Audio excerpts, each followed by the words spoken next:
رب اشرح لي صدري ويسر لي أمري واحلل عقدة من لساني يفقهوا قولي أما بعد فقد قال الله تبارك وتعالى في قرآن مجيد بسم الله الرحمن الرحيم ومن تاب وعمل صالحا فإنه يتوب إلى الله متابا سورہ فرقان آیت نمبر 71۔ عزیزان، سب سے پہلے میں آپ تمام حضرات کو آج کے بابرکت دن عید زہرہ کی مبارکباد پیش کرتا ہوں، اور خصوصاً آج جمعہ کا دن بھی ہے اور عید بھی ہے اور غریبوں کا، ہم لوگوں کا عید آج۔ عزیزان، اللہ تعالیٰ قرآن مجید میں ارشاد فرما رہا ہے کہ جو توبہ کرے گا اور عمل صالح انجام دے گا وہ اللہ کی طرف واقعاً رجوع کرنے والا ہے، اور جو توبہ نہیں کرے گا اور عمل صالح انجام نہیں دے گا تو وہ یقیناً اللہ کی طرف رجوع نہیں کر سکتا ہے۔ تو اب عزیزان گرامی، آج عالم اسلام میں ہم اپنے نظروں کو دوڑائیں تو پتہ چلتا ہے کہ ہم سوچتے ہیں کہ کل توبہ کر لیں گے، اگلے دن توبہ کر لیں گے، کبھی فرصت ملی، یا رمضان آئے گا تو رمضان میں شب قدر میں توبہ کر لیں گے، یا کبھی فرصت ملی تو انشاءاللہ اللہ بھی بہت وقت ہے، 70 سال 80 سال تو جیتا ہی ہے، لیکن ابھی تو میری 30 سال کی عمر ہوئی ہے۔ لیکن عزیزان، یہ جو وسوسہ ہے یہ شیطان کا وسوسہ ہے۔ عزیزان، اگر اللہ نے آپ کو حیات دی ہے تو آج آپ نے گناہ کیا ہے تو اگلے گھنٹے آپ اس کی توبہ کریے۔ کیوں؟ آپ کو پتہ نہیں ہے کہ اس گناہ کے بعد اگلے گھنٹے زندہ رہنا ہے یا نہیں۔ غور کیجئے، کیوں؟ اس لیے ہمارے پاس بہت سارے ایسے دلائل ہیں، بہت سارے ایسے نمونے ہیں جو کہ بعین وقت نماز کی حالت میں انتقال ہو گئے، بعین وقت حالت سفر میں انتقال ہو گئے، بعین وقت جہاز میں، ٹرین میں، کہیں بھی کسی بھی کام کے سلسلے سے گئے، پتہ چلا کہ ان کا انتقال ہو گیا۔ تو اب عزیزان گرامی، اس لیے کوئی بھی گناہ ہو فوراً اس کی تلافی ضروری ہے۔ کیوں؟ کہ موت کا کوئی بھی پتہ نہیں ہے کہ کب ہمارے سامنے موت آ جائے۔ اب عزیزان گرامی، ایک جگہ اور ارشاد ہوا کہ وَتُوبُوا إِلَى اللَّهِ جَمِيعًا أَيُّهَا الْمُؤْمِنُونَ لَعَلَّكُمْ تُفْلِحُونَ سورہ نور آیت نمبر 31۔ اور صاحبان ایمان، تم سب اللہ کی بارگاہ میں توبہ کرتے رہو کہ شاید اسی طرح تمہیں فلاح اور نجات حاصل ہو جائے۔ کیا ہے؟ ایک تو آپ نے کوئی گناہ نہیں کیا، لیکن اللہ کہہ رہا ہے بار بار کہ تم توبہ کرتے رہو۔ اور یہ بھی ہے، جو توبہ نہیں کرتا ہے تو اس کے اندر کیا ہوتا ہے؟ غرور، تکبر ہو جاتا ہے، جو انسان توبہ نہیں کرتا ہے۔ اس لیے ہمیں کسی بھی دن اگر گناہ نہیں ہوئے تب بھی اللہ کہہ رہا ہے وہی فلاح یافتہ ہیں، وہی کامیاب ہے جو روز توبہ و استغفار کرتے ہیں۔ اور ایک جگہ ارشاد ہوا کہ وَهُوَ الَّذِي يَقْبَلُ التَّوْبَةَ عَنْ عِبَادِهِ وَيَعْفُو عَنِ السَّيِّئَاتِ سورہ شورى آیت نمبر 25۔ اور وہی وہ ہے جو اپنے بندوں کی توبہ قبول کرتا ہے اور ان کی برائیوں کو دیکھتا ہے اور ان کی برائیوں کو دور کر دیتا ہے۔ جو بھی گناہ ہوتے ہیں، کب گناہ دور ہوتے ہیں؟ جب انسان توبہ کرتا ہے، اور اگر توبہ نہیں کرتا ہے تو اس کے گناہ کبھی زندگی میں معاف نہیں ہو سکتے۔ غور کیجئے، ایک جگہ اور ارشاد ہوا کہ قال صادق علیہ السلام میں تواضع ومن لم یتب فاولئک هم الظالمون سورہ حجرات آیت نمبر 11۔ اور جو شخص توبہ نہ کرے تو سمجھو کہ یہی لوگ در حقیقت ظالمین میں سے ہیں۔ یہ کون کہہ رہا ہے؟ اللہ تعالیٰ کیا کہہ رہا ہے کہ جو لوگ توبہ نہ کریں دراصل میں، در حقیقت میں یہی ظالمین میں سے ہیں۔ اور فمن تاب من بعد ظلمه واصلح فإن الله يتوب عليه سورہ مائدہ آیت نمبر 39، پھر ظلم کے بعد جو شخص توبہ کرے اور اپنی اصلاح کرے تو خدا اس کی توبہ قبول کرے گا۔ ظلم یعنی اپنی نفس پہ ظلم، کسی بھائی کے اوپر ظلم کر دیا، کسی کے اوپر آپ نے دست رسید کر دیا، تو توبہ کرنا پروردگار عالم کیا کہہ رہا ہے کہ اس کی توبہ قبول کرنے والا خدا ہے اور اس کے علاوہ کوئی نہیں ہے۔ تو عزیزان، بہت ساری آیت ہیں، حدیث ہیں، روایت ہیں کہ اتنی زیادہ رغبت کرائی گئی ہے توبہ کی طرف، کیوں کہ انسان بے گنہگار ہے۔ انسان 15 سال کے بعد جب ہو جاتا ہے تو اس کے اوپر شہوت طاری ہو جاتی ہے، شہوت کی بنیاد پہ انسان گناہ کرنے لگتا ہے، طرح طرح کی خواہشات دل میں آتے ہیں۔ عزیزان، ان خواہشات کی بنیاد پر اور ان جذبات کی بنیاد پر اور بہت سارے جوش و جذبے ابھر کر آتے ہیں، ان غصے اور جلال کی بنیاد پر انسان گناہ کر بیٹھتا ہے۔ تو اللہ تعالیٰ کہتا ہے کہ اگر تم نے ظلم کر لیا اپنے نفس پہ تو بارگاہ الہی میں آئیے، توبہ کریے، استغفار کریے۔ عزیزان گرامی، آئیے ایک واقعے کے ذریعے سے میں آپ کو اس کو واضح کروں کہ توبہ دراصل کیسے قبول ہوتا ہے، کب قبول ہوتا ہے۔ آئیے، ایک شخص تھا بہت گنہگار، ولی خدا کے زمانے کی بات ہے، بہت گنہگار تھا، نہ سچے لوگوں سے دوستی تھی، نہ اچھے لوگوں سے واسطہ تھا، نہ نیکی جانتا تھا، نہ اچھائی جانتا تھا، ہمیشہ برے لوگوں کے ساتھ بیٹھتا تھا، برا کام کرتا تھا، چوری کرتا تھا۔ عزیزان گرامی، سارے کے سارے وہ کام جو بد تھے وہ کرتا تھا۔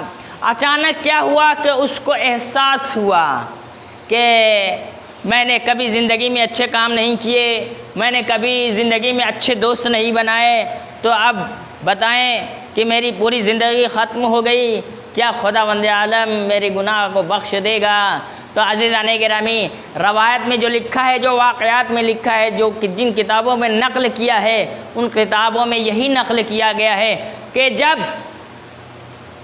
اتنا احساس ہوا کہ ان کی آنکھوں سے، اس کی آنکھوں سے آنسو نمودار ہو گئے، اپنے آپ کو خداوند عالم کی سامنے جھکا دیا کہ پروردگار عالم مجھ سے غلطی ہو گئی، میں نے زندگی میں کبھی نیکی نہیں کی، کیا پروردگار عالم تو معاف کر سکتا ہے؟ میں اپنے کیے ہوئے کام پہ شرمندہ ہوں، میں اپنے غلطی پہ شرمندہ ہوں۔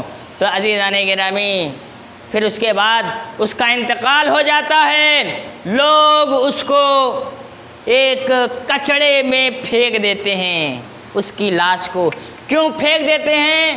کیونکہ اس نے زندگی میں کبھی نیک کام نہیں کیے تھے، لوگوں سے جو ہے دشمنیاں تھیں، برے کام کرتا تھا، مشہور تھا کہ یہ چور تھا، بدکاری کرتا تھا، اسی لیے کسی بھی عالم نے، کسی بھی ولی نے اس کی نماز جنازہ نہیں پڑھائی۔ تو اب عزیزان، عالم اس کے خواب میں، ولی خدا کے خواب میں حکم ہوتا ہے کہ جس جگہ وہ انسان کے، وہ بدکار انسان کے لاش پڑے ہیں، اس کے لاش کو غسل و کفن دو اور نماز جنازہ پڑھاؤ، اور اس کے بعد اس کو دفن کرو، یہ تمہارے اوپر واجب ہے۔ پھر انہوں نے کہا کہ کیوں؟ یہ تو بدکار ہے، کیوں؟ یہ تو کبھی زندگی میں اچھا کام نہیں کیا ہے، ہم اس کی نماز جنازہ کیسے پڑھائیں؟ تو حکم ہوا، اے ولی خدا، اس نے مرنے سے پہلے اپنے گناہوں میں شرمندہ ہوا تھا، اور اتنا شرمندہ ہوا تھا کہ اس کی آنکھ سے آنسو نمودار ہوئے، آنسو گرنے لگے، اور پھر اس کے بعد یہ احساس کیا کہ یہ گناہ بہت بڑا ہے اور اللہ تعالیٰ معاف نہیں کر سکتا۔ جب یہ چیزیں، جب یہ باتیں اس کے دل میں آئے تو مجھے رحم آیا، تو میں نے اس کے گناہ کو بخش دیا، اور تم اس کی نماز جنازہ کو پڑھاؤ۔ اب دیکھیے عزیزان گرامی، ضروری نہیں ہے کہ انسان آخری وقت توبہ کرے اور قبول ہو جائے، نہیں، توبہ کرنے والا اللہ قرآن میں بھی ارشاد فرمایا ہے کہ اور وہ لوگ جو پوری زندگی گناہ کرتے رہے، کیا ہے، اور آخری وقت توبہ کرتے ہیں ہم اس کی توبہ قبول کرنے والے نہیں ہیں۔ یہ بھی قرآن میں ارشاد ہوا ہے، آخری وقت کسی کی توبہ قبول نہیں ہوگی۔ تو عزیزان گرامی، اس لیے ہمیں یہ چاہیے کہ آخری وقت کا انتظار نہ کر کے بلکہ آج کا وقت جو میسر ہے، اس وقت معینہ میں، اس وقت میسر میں ہم اپنے گناہوں پہ شرمندہ ہو کر کے اپنی آنکھوں سے آنسو جاری کریں۔ انشاءاللہ ان آنسو کے ذریعے سے آپ کے گناہ معاف ہوں گے اور آپ کو اللہ تعالیٰ جنت میں داخل کرے گا۔ توبہ ہی سیڑھی ہے جنت کی، اور اگر توبہ نہیں ہے تو آپ کو جنت نہیں مل سکتی۔ جس طریقے سے سیڑھی کے ذریعے سے چھت پہ چڑھتے ہیں، تو اگر سیڑھی کو ہٹا دیا جائے تو کبھی بھی آپ چھت پہ نہیں پہنچ سکتے۔ تو اسی لیے آپ کو توبہ و استغفار روز بروز کرنا ہی کرنا ہے، اور اس کے علاوہ کوئی چارہ نہیں ہے۔ تو عزیزان گرامی، اس لیے ہمیں اپنی پوری زندگی میں ہر روز ایک تسبیح توبہ کی ضرور پڑھنی چاہیے۔ صلوات بر محمد و آل محمد۔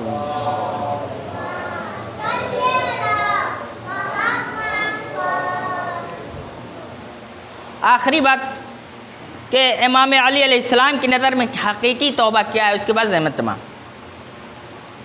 کہ اس شخص کے بارے میں فرمایا کہ جس نے زبان پر استغفر اللہ جاری کیا تھا، اے شخص تیری ماں تیرے سونگ میں بیٹھے، کیا تو جانتا ہے کہ توبہ کیا ہے؟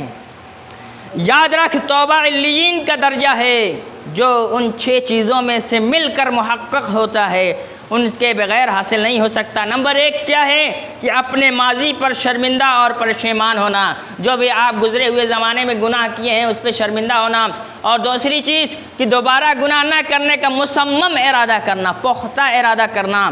تیسری چیز لوگوں کے حقوق کا ادا کرنا، جو بھی آپ نے لوگوں کے حق کو لیا ہے اس کو ادا کرنا، چاہے قرض کی صورت میں ہو، چاہے پیسے کی صورت میں ہو، چاہے کسی بھی صورت میں ہو، چاہے پڑوسیوں کا جو حق آپ کے اوپر ہے، والدین کے اوپر جو بچوں کا حق ہے ان کو ادا کرنا آپ کے اوپر ہے، ان کو ادا کرنا آپ کو اوپر واجب ہے۔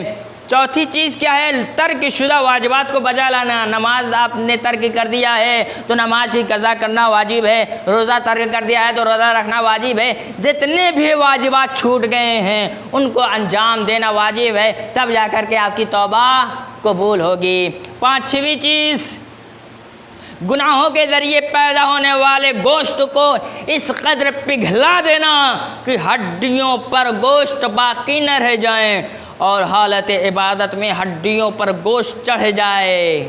غور کیجئے، یہ کتنی بڑی بات امام علی علیہ مقام کہہ رہے ہیں کہ اس قدر جو ہے آپ اپنے آپ کو گلا دو کہ صرف ہڈیاں باقی رہیں اور عبادت الہی میں ان ہڈیوں کے اوپر گوشت چڑھ جائیں، تب جا کر کے آپ کی توبہ قبول ہوگی۔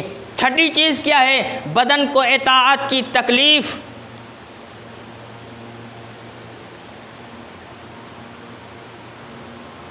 صلوات بر محمد و آل محمد۔ بہرحال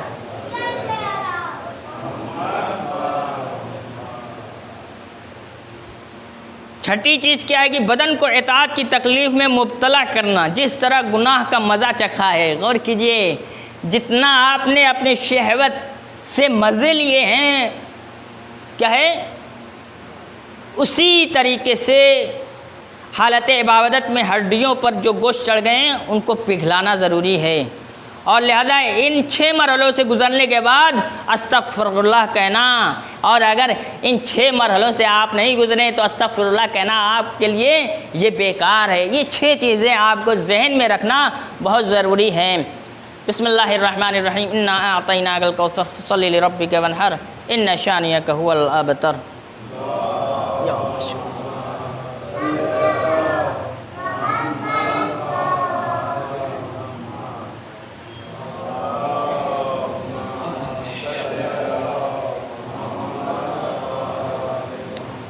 ان اللہ و ملائکتہ یصلون علی النبی یا ایھا الذین آمنوا صلوا علیہ وسلموا تسلیما۔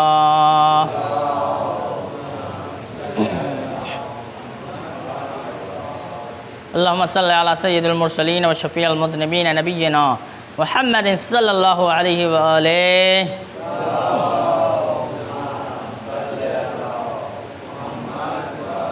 وعلى إمام المسلمين وقائد الغر المحجلين أمير المؤمنين علي بن أبي طالب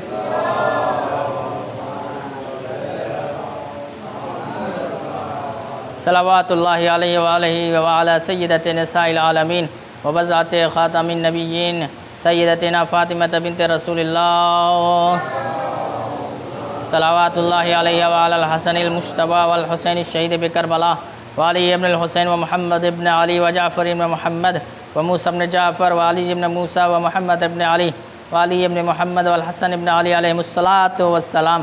اللهم صل على مولانا صاحب الزمان